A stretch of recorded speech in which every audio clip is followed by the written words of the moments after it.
Hi guys, this video will teach us on how to do the alternative way of uploading Premiere Video on YouTube app. First, click your YouTube application, then click the video recorder icon at the upper right part of the screen, and I'll show you the three options: the video, live, and post. Then, click the video and choose any video from your gallery. For example, this quick thank you video. Click it and just put any title. For example, we'll just put thank you.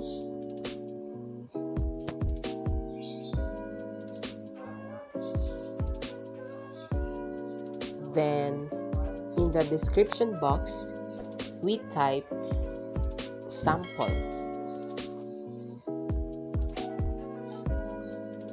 Then on the privacy part, just leave it unlisted,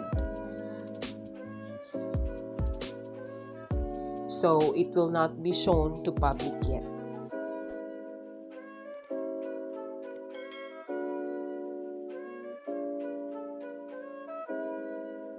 And this is the only time we click upload icon at the upper right corner of the screen and wait the video to be uploaded.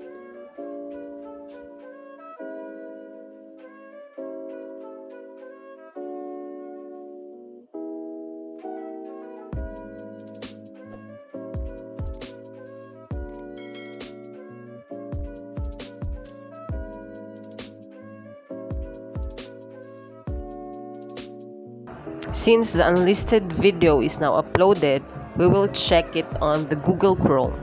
Type YouTube in the search bar and visit your YouTube account. Beside the YouTube icon, there is a 3 lines. Click my channel and look for the video manager and click it.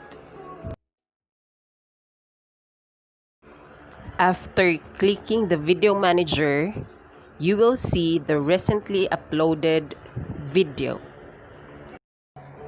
Click the unlisted word and you'll see the options. Click the schedule button and set your desired date and time.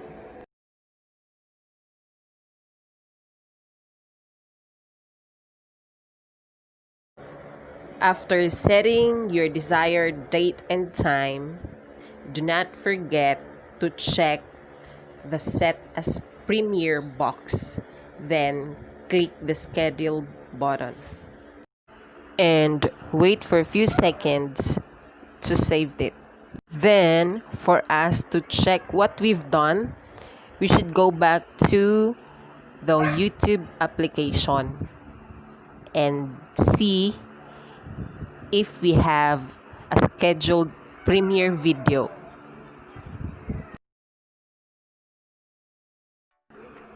Ta-da!